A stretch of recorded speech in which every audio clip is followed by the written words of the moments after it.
Varicose వ్యాధితో బాధపడుతున్నారంట. తక్కువ ఖర్చుతో ట్రీట్మెంట్ కావాలి అనుకుంటే ఎవిస్ హాస్పిటల్ని సంప్రదించండి. నమస్తే రమ్మగారు. నమస్తే జయ. రమ్మగారు, దేవుడు మన మాట వినాలి. రాంగ్ క్వశ్చన్ ఏమో ఇది, నాకు తెలిసి. మనం ఆయన మాట కదా వినాలి. అవును కదా, అంటే బహుశా ఈ క్వశ్చన్ ఇచ్చిన వాళ్ళు మన పిల్లల ఉద్దేశం మన కష్టాలు మన బాధలు మనం చెప్పుకుంటే ఆయన విని తీర్చాలి అన్న సెన్స్ అయి ఉండొచ్చు. అప్పుడు ఏం చేయాలంటే, దేవుడు మన మాట వినాలంటే ఏం చేయాలి? ముందు మనం దేవుడి మాట వినాలి. ఆయన్ని భక్తితో కొలవాలి ఫస్ట్, అప్పుడు కదా. సాధారణంగా ఈ ప్రశ్నలు ఉంటాయి జయ. నా మొర ఆలకించలేదు దేవుడు. అది అబ్బా, ఇది కరెక్ట్ పదం. ఎంత ప్రార్థించానో కానీ నేను అనుకున్న పని జరగల, ఆ ప్రమాదం తప్పల, ఈ ఆరోగ్యం కుదిరి ఈ మనిషి మాకు దక్కలేదు. ఎన్నో ప్రార్థనలు చేసాం, ఎన్ని మొక్కులో మొక్కాం, ఎన్నో గుళ్ళు గోపురాలు తిరిగాం, ఈ పని కోసం ఎన్నో మొక్కులు మొక్కాం. అయినా కూడా దేవుడు మా మొర ఆలకించలేదు, ఇదే పాయింట్ వందల వేల సార్లు వింటాం. మనం కూడా ప్రతి వాళ్ళు మన జీవితంలో కొన్నిసార్లు అయినా దీన్ని అనుభవిస్తాం. దీన్ని సరిపెట్టుకోవాలి జయ. అంటే ఎట్లా అంటారు? నీకు ఒక ముళ్ళు గుచ్చుకుంది, మో దేవుడా అంటాం, ఆ ముళ్ళు తీశారు, అయ్య బాబోయ్ ఎంత ముళ్ళు అంటారు, బటపటారు నెత్తురు కారిపోతాం. వెంటనే మనకేమనిపిస్తుంది? దేవుడు లేడు.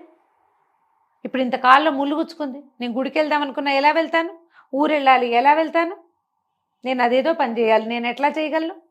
కాళ్ళు కట్టుకట్టాలి, దీనికి కుట్లు పడ్డాయి, అదేదో చీరుకుపోయింది, ఆఫీస్లో మీటింగ్ ఉంది, లేదా మర్నాడు ప్రయాణం ఉంది, పెళ్ళుంది, పేరెంట్ ఉంది, ఇవన్నీ పోతాయి. దుర్మార్గుడు చూసావా దేవుడు ఎంత పని చేశాడు? ఇవి సాధారణంగా అందరికీ వచ్చాయి. ఒట్టి పుణ్యానికి గుచ్చుకుందే, ఇప్పటిదాకా కూర్చున్నాం, చిటుక్కున ముళ్ళు పిలిచినట్టుంది, ఆ మధ్యలో నాబోటి ఓ పెద్దకే నుంచుంటుంది, ఫోన్ లేరా నాయన, కాల్లో గుచ్చుకుంది. కంట్లో గుచ్చుకుంటేను అది, కంట్లో గుచ్చుకుంటే ఈ ప్రయాణం ఇవాళ కాకపోతే రేపొద్దున చేస్తావు, ఈ మీటింగ్ ఈ పూట కాకపోతే ఇంకో పూట, ఇలాగే కుంటుకుంటూ పోతావు ఎక్కడో చోటికి. కన్నైతే ఇది నేను ముళ్ళని చెప్తున్నా. ఏ విషయమైనా ఇంతే కదా జయ. పెద్ద యాక్సిడెంట్ అయింది, కాలు విరిగింది, ఉద్యోగం పోయింది, చదువు సంవత్సరం ఆగిపోయింది, ఇంకేమిటో ఇది. ప్రాణం పోతే నువ్వేం చేసేవాడివి? ఒక సంవత్సరం పోయింది, మొత్తానికి ప్రాణం పోతే దేవుడు మొర ఆలకించినట్ట ఆలకించనట్ట? ఇప్పుడు ఇలా సరిపెట్టుకోవాలి. బేసిక్ రూల్ చేయ ఇది.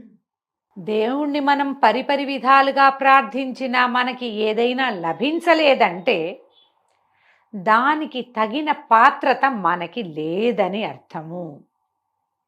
నువ్వు రాసుకొచ్చుకోలా, దాన్ని మోసుకొచ్చుకోలా, దానికి సరిపడా నీ దగ్గర లేదు, అందుకే నీకు ఇవ్వాల. నీకు సరిపడా అది నీకు ఇచ్చాడు. నువ్వు దేనికి పాత్రత కలిగి ఉన్నావో నీ పుట్టుకతోటి అది మొత్తం ఇచ్చాడు దేవుడు. నీకు ఇస్తాడు, ఇంకా ఇస్తూనే ఉంటాడు. మనం పుట్టిన దగ్గర నుంచి మరణించేదాకా మనం పొందేవన్నీ ఆయన ఎవడో అక్కడ కూర్చుని ఒప్పుకుంటేనే, అంతే, తన మాస్టర్ ప్లాన్లో ఆయన భాగంగా చేసుకుంటేనే ఇవన్నీ లభించాయి. ఆయన వద్దనుకున్నా కాదనుకున్నా లేదన్నా లేనట్టే. లేని టికెట్లని ఎన్ని చూస్తాం మనం? బాగా తప్పిపోయినవి, పారిపోయినవి, పోయినవి, పోగొట్టుకున్నవి, వెళ్ళిపోయినవి, వేరైపోయినవి ఎన్నో చూస్తాం. మనం అవి చూడటల్లా. మన జీవితం వరకు మనకు కొన్ని బాగానే ఉన్నాయి.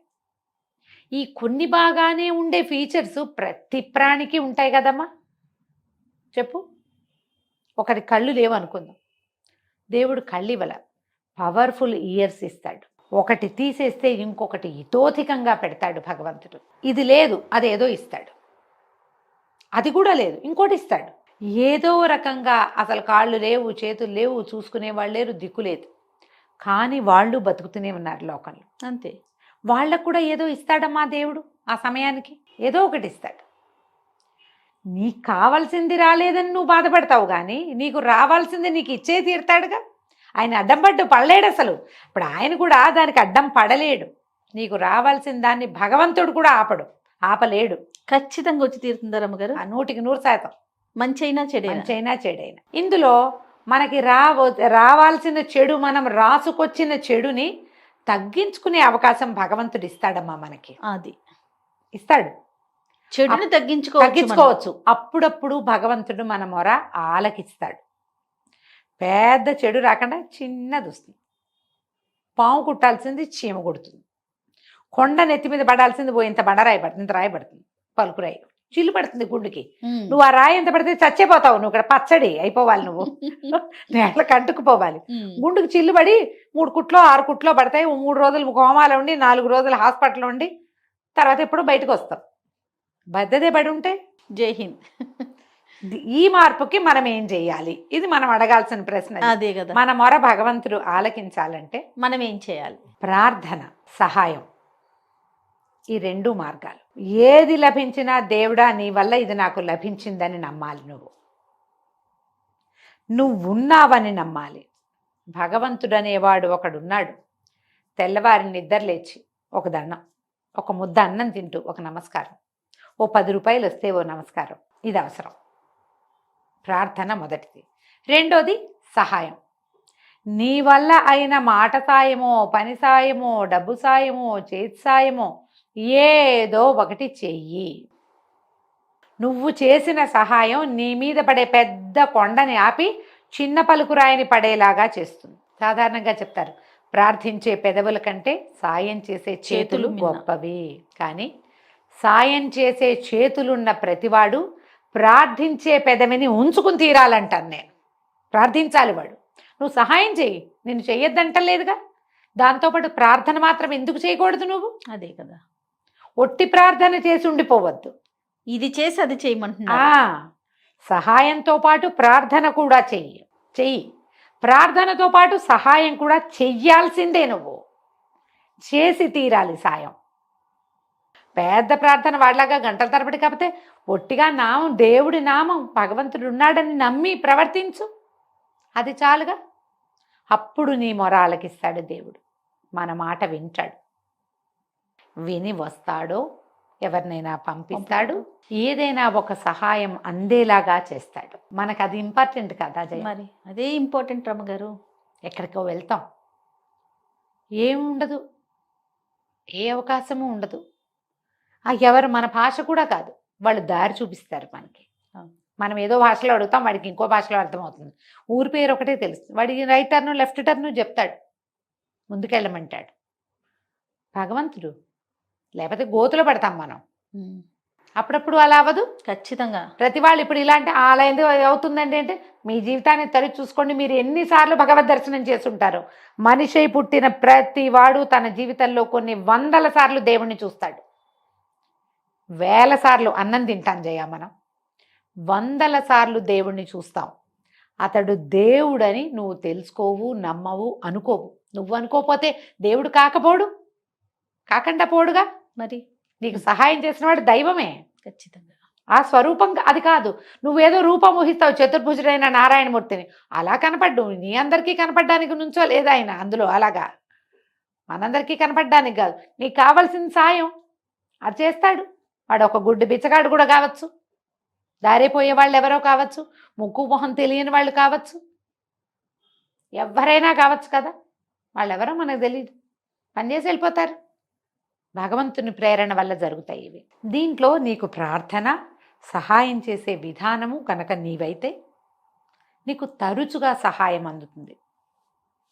అసహాయ స్థితిలో నువ్వెప్పుడు ఉంటావు, కాసేపు నువ్వు ఎంత అనుభవించాలో అంత, కానీ నీకు ఖచ్చితంగా సహాయం వస్తుంది. ఇప్పుడు వెంటనే ఒక ప్రశ్న, వాళ్ళందరూ మరణించట్లేదా? చాలామంది చనిపోతున్నారు కదా, చాలామందికి యాక్సిడెంట్లు అవుతున్నాయి కదా, చాలామంది జబ్బులతో అనారోగ్యాలు ఉన్నాయి కదా. ఎవరెవరి కర్మానుభవం వాళ్ళది. యాక్సిడెంట్లు అయినప్పుడు సహాయం అంది బతికిన వాళ్ళు లేరా? మరణం అనివార్యం కదమ్మా, దాన్ని తప్పించగలమా మనం? తప్పించలేము. ఇప్పుడు ఎర్లీగా 10 ఏళ్లకో 14 ఏళ్లకో 12 ఏళ్లకో 25 ఏళ్లకో అన్ని చేతికి అందే సమయంలో మరణిస్తారు కొంతమంది. వాళ్ళ కర్మానుభవాలు. వాళ్ళు ఎవరో మరణించారని మనం ప్రార్థించడం మానేస్తామంటే ఎలాగా? నువ్వు అన్నం తింటాం మానవు, గాలి పీల్చటం మానవు, ప్రార్థన మాంతే ఎట్లా? నువ్వు తినడము, గాలి పీల్చటము, బతకటము లాగానే ప్రార్థన. అంత సహజమైంది. అలా చేయాలి దాన్ని నువ్వు. అట్లా నమ్మాలి భగవంతుణ్ణి. సహాయం కూడా అలాగే చేయాలి, సహజమైన క్రియగా. నేను చేశానని డబ్బు కొట్టుకోవద్దు. ఇప్పుడు ఇదంతా నాకే లభించాలి, సహాయం చేసిన క్రెడిట్ కోసం ఆలోచించద్దు. సాయం చేసి వెళ్ళిపో, వాళ్ళకి కావాలి చేసి అంతే. ఆ సహాయం అదేదో ప్రమాణమైన క్రియ, దీనివల్ల దేవుడు మెచ్చుకుని నాకు టికెట్ ఇస్తాడు, అది ఇస్తాడు, నాకు అదేదో ఇవంతా ఆలోచించద్దు. అది పనికిరాదు. అది క్యాజువల్గా చేయాలి. అది చేస్తే నీ మాట దైవం వింటాడు. దైవాన్ని వినిపించే ఏకైక ప్రక్రియ ఇదే. అంతే. ఏ మాట అయినా వింటాడమ్మా. ఖచ్చితంగా మనకు అది రావాలిగా. వినిపించటం వచ్చు. రావాలి, వినిపించడం వచ్చి ఉండాలి. నేను చెప్తున్నా కదా, ఊపిరి పీల్చుకున్నంత సహజంగా మీరు ప్రార్థించడం నేర్చుకోండి. దానికి స్వరూపంతో పని లేదు, ప్రార్థన అంతే. మనము కాని ఒక అతీంద్రియమైన అద్భుతమైన దైవికమైన శక్తి ఉంది. దానివల్లే మనం నడుస్తున్నాం. అదే మనని చేసి ఉంచుతోంది ఇక్కడ. అది నమ్మితే చాలు. తప్పకుండా రమ్మగారు. ఈ రెండు చేయండి, దేవుడు మీ మాట వింటాడు చక్కగా. నమస్తే అండి. నమస్తే.